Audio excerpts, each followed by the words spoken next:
প্ৰথমে এক্সপোৰ্ট কৰিবৰ কাৰণে আগবাঢ়িছে নেকি বা কি ধৰণৰ প্ৰডাক্টৰ ওপৰত আপুনি এজ এ বিগিনাৰ আপুনি কাম কৰিব নালাগে বা কি প্ৰডাক্ট আপুনি এক্সপোৰ্টৰ কাৰণে কৰিব নালাগে তাৰ ওপৰত ডিছকাছ কৰিম কাৰণ আপোনাৰ এক্সপোৰ্টত বহুতখিনি টাইম বা মানি আপুনি ইনভেষ্ট কৰিব লাগে আপোনাৰ সময়ো আপোনাৰ বহুতখিনি যাব গতিকে আপুনি প্ৰডাক্ট চিলেকশ্যনটো মষ্ট ইম্পৰ্টেণ্ট আৰু যিটো প্ৰডাক্ট আপুনি পঠালে আপুনি প্ৰফিট আৰ্ণ কৰিব বা গভৰ্ণমেণ্ট ৰুল ৰেগুলেশ্যনছ ইমান ষ্ট্ৰিক্ট নহয় তেনেকুৱা ধৰণৰ প্ৰডাক্টত আপুনি এজ এ বিগিনাৰ প্ৰথমে কাম আৰম্ভ কৰিব এতিয়া ষ্টেপ বাই ষ্টেপ মই ক'ম প্ৰডাক্টবিলাক কি প্ৰডাক্ট আপুনি প্ৰথমে কাম কৰাটো উচিত নহয় নাম্বাৰ 1 হৈছে ৰেষ্ট্ৰিক্টেড বা প্ৰহিবিটেড আইটেমছ যেনে আপুনি ৰেয়াৰ এনিমেল আইটেমছ প্ৰডাক্টছ বা চাৰ্টিন কেমিকেলছ এণ্ড আৰ্মছ এইবিলাক আপোনাক হেভি আপোনাৰ পাৰ্মিশ্যন লাগে গভৰ্ণমেণ্টৰ গতিকে এনেকুৱা ধৰণৰ প্ৰডাক্টত এজ এ আপুনি ফাৰ্ষ্ট এক্সপৰ্টাৰ আপুনি এক্সপৰ্টৰ কাৰণে আপুনি কাম কৰিব নালাগে এতিয়া আপোনাৰ এডভাইচটো হৈছে যে অলৱেজ চেক DGFT ৱেবছাইট মানে যিটো প্ৰডাক্টত আপুনি কাম কৰে সেইটো DGFT ৱেবছাইটত আপুনি চেক কৰিব তাত ইন ডিটেইল পাব গভৰ্ণমেণ্টৰ ইনকেছ যদি কিবা ৰুল ৰেগুলেশ্যন আছে সেইটো আপোনাৰ মানে আপুনি আগতে গম পাব আৰু তেতিয়া তেনেকুৱা ধৰণৰ প্ৰডাক্টত আপুনি কাম নকৰিলেও চলিব পেৰিচেবল প্ৰডাক্টছ মানে উইদাউট চাৰ্টিফিকেশ্যন কাৰণ আপোনাৰ অৰ্গেনিক প্ৰডাক্টছ বা পেৰিচেবল প্ৰডাক্টছ যেনে ফ্ৰুটছ ভেজিটেবল বা এনেকুৱা ধৰণৰ প্ৰডাক্ট আপুনি যেতিয়া এক্সপৰ্ট কৰাৰ কাম আৰম্ভ কৰিব তেতিয়া আপোনাৰ প্ৰপাৰলি আপুনি চাৰ্টিফিকেশ্যন কৰিব কাৰণ আপোনাৰ কেতিয়াবা চাৰ্টিফিকেশ্যন বা ফাচাই বা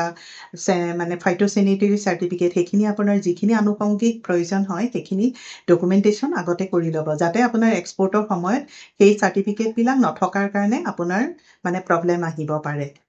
আপোনাৰ হেভি বা ল' যিটো ভেলু আইটেমছ হয় যেনে হেভি আইটেমৰ ষ্ট'ন চেণ্টছ এইবিলাক আপুনি যেতিয়া কাম কৰিব তেতিয়া আপুনি সেইখিনি আপুনি প্ৰপাৰলি আপোনাৰ নলেজ থকাটো দৰকাৰী কাৰণ আপোনাৰ যদি লজিষ্টিক কষ্টটো আপোনাৰ প্ৰডাক্টৰ কষ্টতকৈ বেছি হয় তেতিয়াহ'লে আপোনালোকৰ প্ৰফিট আৰ্ণ নহ'ব গতিকে সেইখিনি আপুনি প্ৰডাক্ট চিলেক্ট কৰাৰ আগত আপুনি এইখিনি কথা চাই ল'ব প্ৰডাক্ট আছে যিটো আপোনাৰ মানে ৰেষ্ট্ৰিক্টেড আছে বা এতিয়া আপুনি ব্ৰেণ্ডেড প্ৰডাক্ট ছাপ'জ নাইকি এডিডাছ এইবিলাক প্ৰডাক্ট আপুনি এক্সপৰ্ট কৰিব খুজিছে গতিকে তেওঁলোকৰ পৰা NOC প্ৰপাৰলি ল'ব যাতে আপোনাৰ মানে একো লিগেল ইছ্যু পিছত আহিব নোৱাৰে সেইখিনি আপোনালোকে যেতিয়া এক্সপৰ্টৰ কাৰণে তেনেকুৱা প্ৰডাক্ট চিলেক্ট কৰিব সেইখিনি আপুনি নলেজত ৰাখিব যে প্ৰপাৰলি আপোনালোকে NOC লৈ তাৰ পাছতহে তেনেকুৱা ধৰণৰ প্ৰডাক্টৰ ওপৰত কাম কৰিব আৰু নেক্সট চেনেল কিছুমান প্ৰডাক্টছ আছে হেণ্ডিক্ৰাফ্ট প্ৰডাক্ট যিটো আপোনাৰ কোৱালিটি ষ্টেণ্ডাৰ্ড নাই বা কোৱালিটি চাৰ্টিফিকেট তেওঁলোকে প্ৰভাইড কৰিব নোৱাৰে এতিয়া আপুনি ছাপ'জ হেণ্ডিক্ৰাফ্ট কিবা প্ৰডাক্ট যদি আপুনি UK বা জাৰ্মানী এইবিলাকলৈ পঠাব হয়